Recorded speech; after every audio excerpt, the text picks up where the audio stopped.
Hello' সকলোবোৰ ভালে আছেনে? খুতুৰ খাটাৰ কামবোৰ কৰিবলৈ মন যাওঁতেই নকৰিলে পিছত এলাহ লাগে আৰু এই খুতুৰ খাটাৰ কামবোৰে পিছত যে ইমান ভাল লাগে শেষ হোৱাৰ পিছত। এখন চাদৰ আছিলে উকা, এখন নহয় আচলতে মেখেলা চাদৰ এযোৰে আছিলে।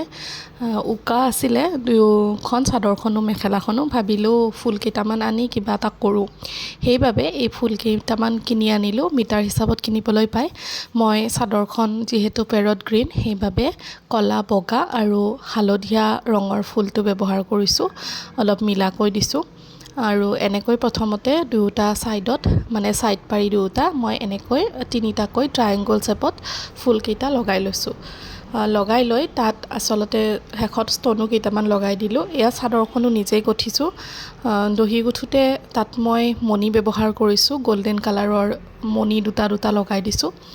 আৰু আজৰি সময়ত এইবোৰ কাম কৰি ভাল লাগে আৰু সময়খিনি যিহেতু এইবোৰ কাম কৰিলে পটককৈ পাৰ হৈ যায় আৰু শেষত যেতিয়া গোটেই কামটো সম্পূৰ্ণ হৈ যায় তাৰপিছত ইমান ভাল লাগে, মানে সেই সময়খিনি যে দিলোঁ যে কিবা এটা কামত, কামটোৰ কিন্তু ৰিজাল্টটো বিৰাট ধুনীয়া ওলায়।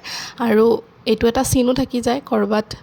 পিছত যেতিয়া বহুত ব্যস্ত হৈ যোৱা যায় তেতিয়া এই কাপোৰযোৰ চায়ে হয়তো মনটো ভাল লাগিব যে যেতিয়া মই অকণমান সময় পাইছিলোঁ তেতিয়া মই এই কাপোৰযোৰ বনাইছিলোঁ। সময়টো আচলতে পোৱা বস্তু নহয়, সময়টো নিজে উলিয়াই লোৱা বস্তুৱেই হয়। যাৰে ক্ষেত্ৰতে হওক, বহুত ব্যস্ত মানুহেও বহুত ধুনীয়া ধুনীয়া কাম কৰে। সময়টো আচলতে আমি নিজেই উলিয়াই ল'ব লাগিব। তাৰ মাজতে বাচ্ছা থাকিলে অকণমান দিগদাৰ হয়, যিহেতু সিহঁতক মনাব নোৱাৰি, বহ বুলি ক'লে বহি নাথাকে। তাৰ মাজতে সময় উলিয়াই এয়া মই চাদৰখনৰ দহি গুঠি লৈছিলোঁ। প্ৰথমতে দহি গুঠা কামটোকে কৰিছোঁ, যিহেতু পিছত মোৰ এলাহ লাগে দহি গুঠিবলৈ, সেইবাবে দুটা ছাইডে মই গল্ডেন কালাৰৰ সূতাৰে দহি গুঠি লৈছোঁ।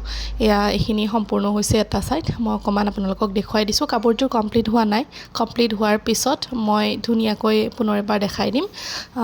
এতিয়া আপোনালোকক ছাইড পাৰিটো দেখাওঁ। ছাইড পাৰিটোত এনেকৈ তিনিটাকৈ ফুল লগাই দিয়াৰ পিছত ৰেড কালাৰৰ ষ্টোন আছিলে, মই ৰেজিনৰ বাবে অনা কিছুমান বস্তুৰ লগত এই ষ্টোনকেইটা আহিলে। ভাবিলোঁ ফুলকেইটাৰ মাজৰখিনি খালী হৈ থাকে, ষ্টোনকেইটা লগাই দিওঁ। তাৰপিছত ফুল লগাই ভাবিলোঁ অকণমান ফেব্ৰিক কৰি ডিজাইন এটা দিলে আৰু মৰম লাগিব কাপোৰযোৰ। মানে একো প্লেন নাছিলে যে কেনেকৈ বনাম, কিন্তু বনাই থাকোঁতে মানে আইডিয়াটো আহি গ'ল মনত। আৰু এয়া আঁচলটোৰ এটা লাইন হৈ গ'ল, বাকী মাজৰখিনি কি দিওঁ কেনেকৈ কৰোঁ পিছত ভাবিম, মিলাই দি আছোঁ। আচলতে কোনো ধৰণৰ মই একো আঁকি লোৱা নাই কেনেকৈ বনাম, মিলাই মিলি দি আছোঁ। ভালেই হ'বগৈ লাগে শেষত, যিহেতু ইমানখিনিলৈকে কোনো প্লেন নথকাকৈ বনাইছোঁ, যিহেতু ভালেই লাগিছে এইখিনিলৈকে। এয়া আপোনালোকৰ ভাল লাগিছিলে জনাব দেই। আচলতে এনেই পৰি আছিলে কাপোৰযোৰ, সেইবাবে উকাকৈ পিন্ধিবলৈ মন নাই বাবে এই ভিডিঅ'টো বনালোঁ। বাকীখিনি আপোনালোকক একেবাৰে শেষত ভিডিঅ' যোগে মই দেখুৱাই দিম।